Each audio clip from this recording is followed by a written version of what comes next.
Yang terkasih, pada novena hari kedua ini kita merenungkan sebuah kisah yang menarik mengenai pengakuan iman Petrus. Kisah ini diawali dengan Yesus yang bertanya kepada para murid, menurut kata orang, siapakah Yesus itu? Para murid menjawab seperti yang mengerti, dipahami, dikenal oleh orang banyak, bahwa ada yang mengatakan Elia, Yeremia, Yohanes Pembaptis dan lain sebagainya. Tetapi kemudian Yesus melanjutkan sebuah pertanyaan yang sangat-sangat personal kepada para murid yang sudah menemani Yesus. Menurut kamu, apa katamu, siapakah aku ini? Sebuah pertanyaan yang sangat personal yang diajukan oleh Yesus kepada para murid yang setiap hari bersama dengan Yesus. Siapakah aku ini menurutmu? Dan Petrus mewakili para murid menjawab, engkau adalah Mesias, anak Allah yang hidup. Dan kemudian Yesus mendirikan gereja atas Petrus sendiri sebagai wadas yang kokoh. Tapi ceritanya tidak berhenti di situ. Penginjil Matius kemudian melanjutkan, ketika Yesus berbicara tentang salib yang akan ia panggul, Petrus menarik Yesus dan kemudian mengatakan, hal ini sekali-kali tidak terjadi. Dan Tuhan kemudian menegurnya dengan begitu keras, enyalah iblis. Saudara-saudari yang terkasih, kisah itu sebenarnya mau menampilkan bagaimana perjalanan Petrus sendiri, perjalanan iman Petrus sendiri sebagai wadas yang kokoh di mana gereja didirikan.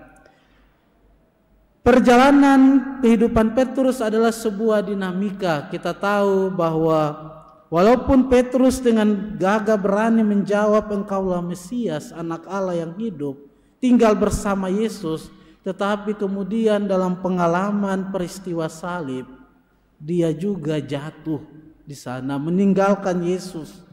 Sehingga kemudian sesudah pengalaman peristiwa kebangkitan, di tepi danau Tiberias, Tuhan memperbaharui kembali komitmen Petrus dengan pertanyaan, apakah engkau mengasihi aku lebih dari yang lain? Perjalanan iman Petrus adalah sebuah dinamika penting yang mungkin juga sebagai murid-murid Tuhan kita juga mengalami apa yang sama. Hari ini Tuhan bertanya kepada kita semua, siapakah aku ini menurut kamu?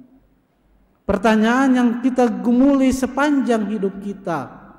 Mungkin kadang pertanyaan itu meneguhkan kita ketika kita mengalami pengalaman-pengalaman dalam bahasa rohani, hidup rohani, pengalaman konsolasi, pengalaman-pengalaman yang meneguhkan iman kita, pengalaman-pengalaman kebahagiaan, kesuksesan.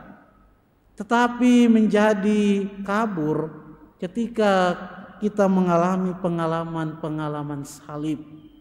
Dan apa yang menjadi homili kemarin Pastor Alex mengundang kita juga untuk belajar dari Petrus, bahwa kadang dalam pengalaman-pengalaman salib, pengalaman-pengalaman penderitaan, pengalaman-pengalaman kesendirian, desolasi dalam iman, kita juga kadang mengalami seperti yang diperbuat oleh Petrus.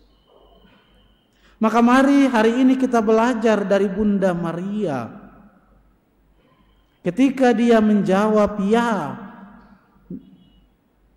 atas tawaran dari Allah sendiri, dia setia dalam seluruh hidupnya. Bahkan ketika berdiri di atas puncak Kalvari melihat putranya yang disalibkan, dia setia di sana. Dia setia menjawab, siapakah aku ini dan apakah engkau mengasihi aku lebih dari yang lain? Maria setia hingga akhir hidupnya. Mari semoga dengan bantuan sabda Allah dan santapan sabda Tuhan, kita juga setia dalam hidup kita, dalam seluruh peristiwa hidup kita, mencintai Tuhan, menjadikan Tuhan sebagai satu-satunya harta berharga dalam hidup kita, sehingga kita juga sama seperti Maria, ketika kita setia, maka pada akhirnya juga dalam sesudah persiaran hidup kita di dunia ini juga kita mendapat mahkota kehidupan abadi dalam kerajaan surga. Tuhan memberkati kita semua. Amin.